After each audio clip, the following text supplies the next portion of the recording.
Hello everyone, स्वागत है आपका बंधु सिंगिंग चैनल में। तो आज का टॉपिक है संगीत में चतुरंग क्या होता है, तिरवट क्या होता है, स्वर मालिका क्या होता है, होली कौन से महीने में गाया जाता है और कौन से ताल में होली गाया जाता है और बजाया जाता है, भजन और गीत क्या होता है उसके बारे में मैं बताऊंगी। और सारे कई टॉपिक है उसके बारे में बात होगा। तो चलिए आज हम शुरू करते हैं चतुरंग से। चतुरंग होता क्या है, चतुरंग क्या होता है? इसमें 4 वस्तुओं का मिश्रण है। चतुरंग में कितने वस्तुओं का? 4 वस्तुओं का मिश्रण होता है। कितने वस्तुओं का मिश्रण होता है? 4 वस्तुओं का मिश्रण होता है। कौन कौन सा? ख्याल शब्द में तराना, पखावज अथवा तबला का बोल तथा सरगम का प्रयोग किया जाता है। किस चीज़ का प्रयोग किया जाता है? ख्याल, एक पहला है ख्याल, दूसरा है तराना, तीसरा है पखावज अथवा ताबला, उसके बाद चौथा है सरगम। तो 4 वस्तुओं का मेल कौन कौन सा होता है? ख्याल, तराना, पखावज और सरगम का प्रयोग किया जाता है। तो चतुरंग में 4 वस्तुओं का मिश्रण है, वो पता चल गया। कौन कौन सा? ख्याल, तराना, पखावज अथवा सरगम का प्रयोग किया जाता है। अब चलते हैं तिरवट की ओर। तिरवट क्या होता है? तिरवट तिरवट तिरवट इसमें 3 चीज़ों का मिश्रण है। तिरवट में 3 चीज़ों का मिश्रण है। कौन कौन सा? पहला हुआ कविता, दूसरा हुआ तराना, तीसरा हुआ पखावज अथवा तबला। पखावज जो होता है ये एक ढोलक टाइप के जैसे नाल होता है उसी टाइप का दिखने में होता है और उसी वही तबला है, दोनों में से कोई एक बजता है। तो इसके बारे में आप जानकारी रखिएगा। तिरवट के कितने बोल होते हैं? 3 बोल होता है। कौन कौन सा? एक होता है कविता, दूसरा होता है तराना और तीसरा होता है पखावज अथवा तबला। तो तिरवट के बारे में पता चला। तिरवट में 3 चीज़ों का मिश्रण होता है। कौन कौन सा? तराना, कविता, पखावज अथवा तबला का प्रयोग किया जाता है। अब आते हैं स्वर मालिका क्या होता है। स्वर मालिका क्या होता है? स्वर मालिका तालबद्ध रचना को स्वर मालिका कहते हैं। तालबद्ध रचना को स्वर मालिका कहते हैं। तालबद्ध रचना को स्वर मालिका कहते हैं। मतलब कोई भी राग या फिर कोई भी तराना या फिर ध्रुपद तबला कुछ भी गाते हैं जो ताल में बांध करके गाते हैं उसे हम क्या कहेंगे? स्वर मालिका कहेंगे। उसको जो ताल में बंधा हुआ हो उसे हम क्या कहते हैं? स्वर मालिका कहते हैं। यह मध्य लय में होता है। यह किस लय में होता है? मध्य लय में होता है। अब जानते हैं कि स्वर मालिका का उद्देश्य क्या है। स्वर मालिका का उद्देश्य क्या होता है? स्वर मालिका का उद्देश्य है प्रारंभिक विद्यार्थियों को स्वर और राग का ज्ञान कराना। स्वर मालिका का उद्देश्य क्या है? प्रारंभिक विद्यार्थियों को स्वर तथा राग के ज्ञान कराना, उसे स्वर मालिका कहते हैं। स्वर मालिका का उद्देश्य है कि जो प्रारंभिक जो शुरू में संगीत का शुरुआत करता है उसमें स्वर का ज्ञान और राग का ज्ञान कराना को ही हम क्या कहते हैं? स्वर मालिका कहते हैं। अब चलिए स्वर मालिका के कितने भाग होते हैं? स्वर मालिका के 2 भाग होते हैं। स्वर मालिका के कितने भाग होते हैं? 2 भाग होते हैं। कौन कौन सा? एक होता है अस्थाई, दूसरा होता है अंतरा। एक होता है अस्थाई, दूसरा होता है अंतरा। स्वर मालिका के कितने भाग? तो 2 भाग। कौन कौन सा? अस्थाई तथा अंतरा। स्वर मालिका के कितने भाग? 2 भाग, अस्थाई तथा अंतरा। अब आते हैं कि होली क्या होता है। होली क्या होता है, कब गाया जाता है और कौन से तालों में गाया जाता है, ये मैं बताऊंगी। होली यह गीत है, वह प्रकार है जो ठुमरी के ढंग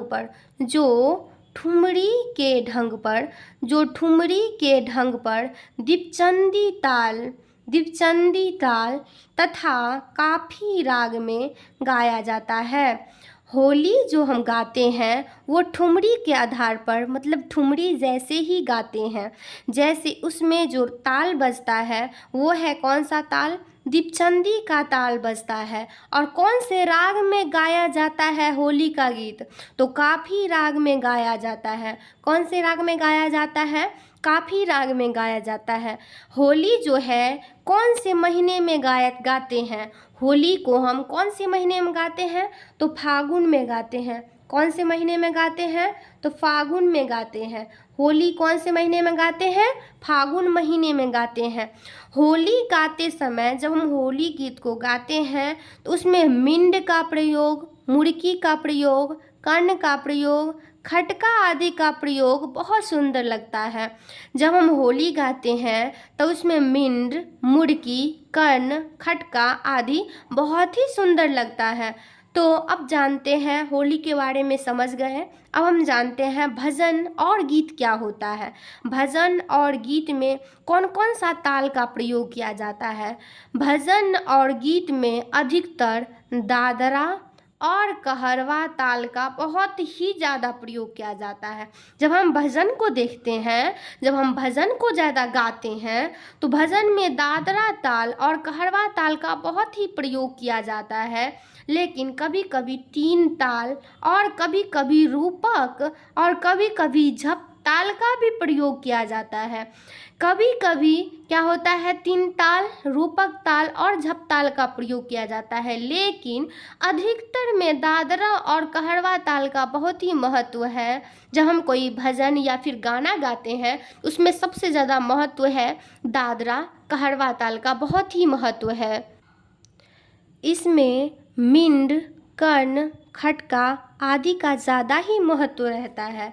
जब हम भजन और गीत गाते हैं तो उसमें मिंड का, कर्ण का, खटका का बहुत ही ज़्यादा महत्व रहता है। अब हम आते हैं साधारणतः जब हम भजन गाते हैं तो कौन से राग में गाते हैं? जब हम भजन गाते हैं तो कौन कौन से राग में गाते हैं? ज़्यादा भजन पीलू राग में, भैरवी राग में, खमाज राग में, काफी, देश आदि रागों में गाते हैं।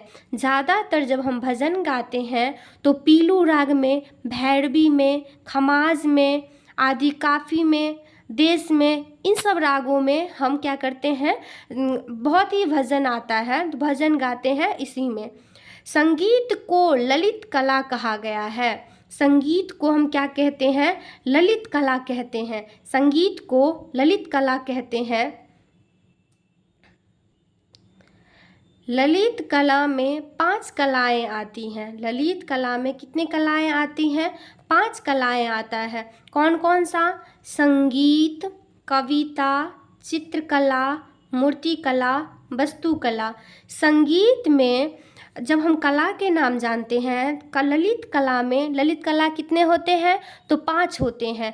ललित कला कितना होता है? 5 होता है। कौन कौन सा होता है? संगीत, कविता, चित्रकला, मूर्तिकला, वस्तुकला। संगीत, कविता, चित्रकला, मूर्तिकला और वस्तुकला, ये 5 ललित कला है। इन कलाओं में से संगीत को सर्वश्रेष्ठ माना गया है। संगीत को सर्वश्रेष्ठ माना गया है। 5 कलाओं में से कौन से कला को सर्वश्रेष्ठ माना गया है? तो संगीत को सर्वश्रेष्ठ माना गया है।